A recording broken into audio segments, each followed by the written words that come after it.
E hoje é o Dia Nacional dos Direitos Humanos. A data foi instituída em 2012 em memória de Margarida Alves, assassinada por lutar pelos direitos dos trabalhadores rurais.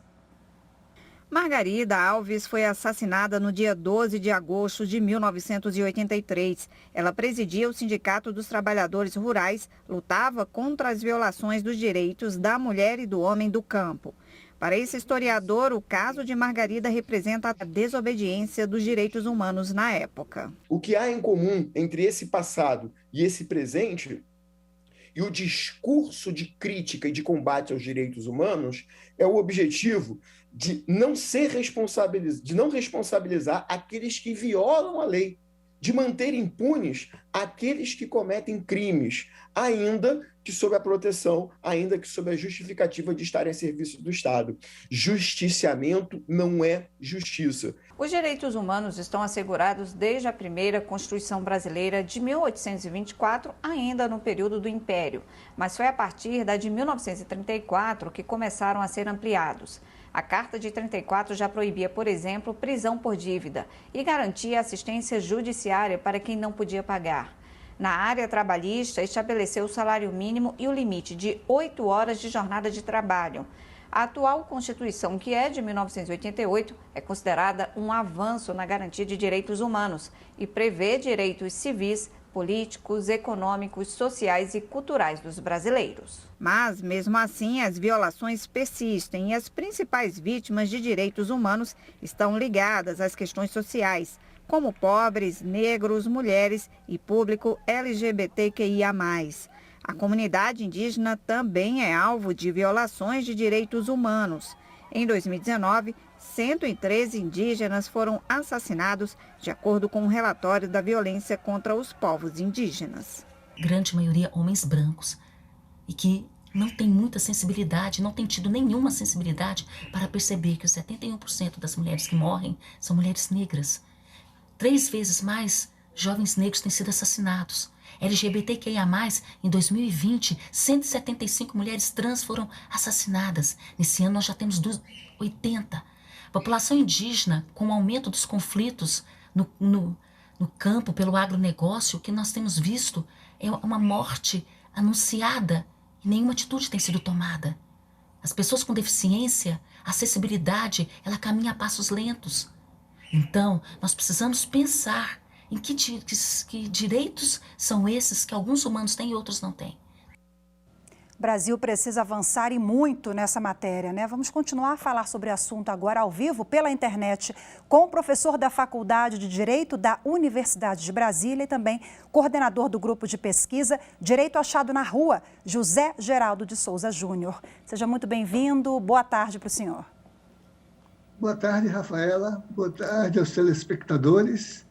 Bom, é uma data para a gente refletir, falar sobre o assunto, cada vez conscientizar mais a sociedade. Infelizmente, o Brasil é o país que mais mata LGBTQIA+, negros, pessoas pobres.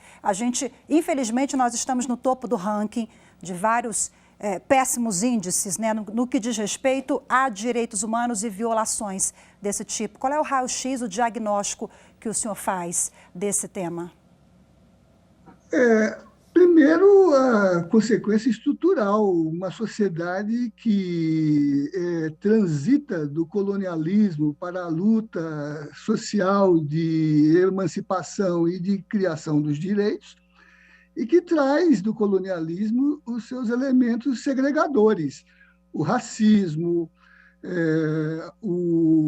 o patriarcalismo com a misoginia que o caracteriza e a condição de classe. Na abertura, você lembrava a Constituição de 24 para falar da institucionalização dos direitos humanos, mas num contexto, 1824, em que o sistema de produção no Brasil ainda era escravocrata, por conseguinte, que nem reconhecia a humanidade do trabalhador, quanto mais daqueles elementos vinculados às condições de emergência da cidadania, que aqui entre nós, de forma tão elegante e consistente, o antigo ministro do Supremo Tribunal Federal, Victor Nunes Leal, esclareceu tão bem no seu livro Coronelismo, Inchada e Voto, se referindo a uma cultura de favor que deveria ser reformada para se instituir uma cultura de direito. São demandas estruturais, mas que se ligam a um sistema de intolerância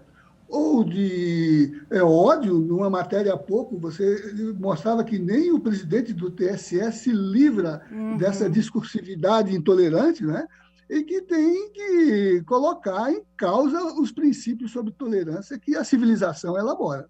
Nós acompanhamos na reportagem agora também um personagem falando sobre impunidade. O senhor atribui também a impunidade? Como o senhor avalia que vem sendo a resposta do sistema de justiça à violação de direitos humanos? Eu nem considero que seja uma condição de impunidade, porque essa forma de aludir ainda carrega essa dimensão intolerante de que as condutas tenham que ser alvo de uma postura sacrificial, né? É, na verdade, uma questão pedagógica de transformar as instituições, criar base para vencer, por exemplo, a seletividade do próprio direito penal, vencer, por exemplo, aquilo que se instala nos sistemas organizados como formas ideológicas que reproduzem as estruturas de intolerância. A gente fala, por exemplo, em racismo institucional.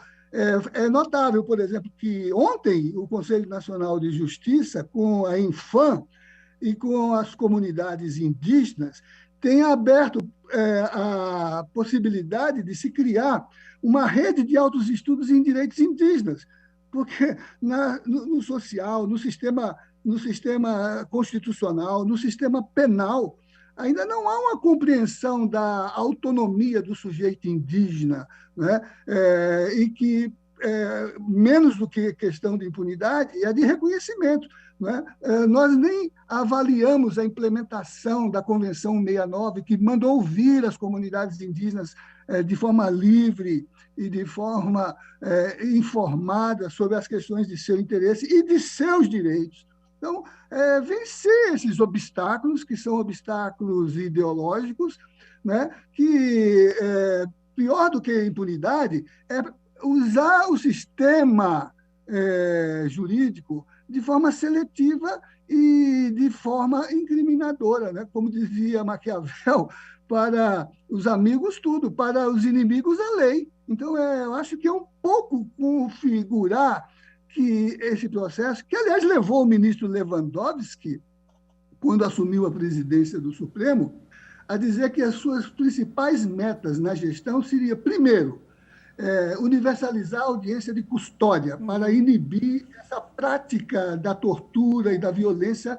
contra a dignidade da pessoa humana, ainda que se trate de um excluído pelo sistema penal. E, segundo, educar os magistrados para o conhecimento dos temas de direitos humanos, porque, por pesquisas à disposição, se tem que os magistrados pouco ouvem sobre direitos humanos nas escolas de formação e poucos conhecem as decisões das cortes interamericanas ou das cortes internacionais sobre a realização dos direitos humanos. Projeto dele. Então, eu acho que menos do que impunidade é mais educação, que, aliás, são as diretrizes da Declaração de Princípios da Unesco.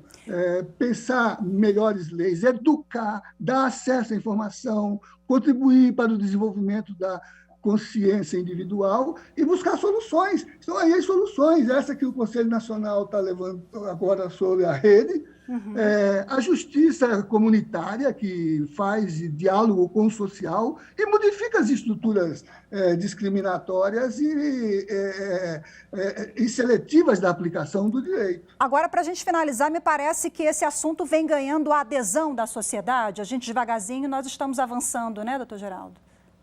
E, inclusive, nesse exato instante, está em curso, por convocação de uma centena de entidades, com a participação de magistrados, membros do Ministério Público, de realização de um Fórum Social Mundial temático Justiça e Democracia, exatamente para se discutir essas questões ligadas à educação para a cidadania e uma reflexão não só sobre o sistema de justiça, mas sobre a justiça que se procura ter acesso, de maneira a que se pense uma sociedade de direitos que emancipe, que leve em conta as estruturas de intolerância e vença, né, na disputa de projetos de sociedade, aqueles que trabalhem em uma educação para a fraternidade, para a solidariedade, para o conhecimento dos direitos, para a realização dos direitos, para a tarefa de humanização dos sujeitos. É, né? O que a gente precisa cada vez mais, né? Humanizar, refletir sobre o assunto, informar.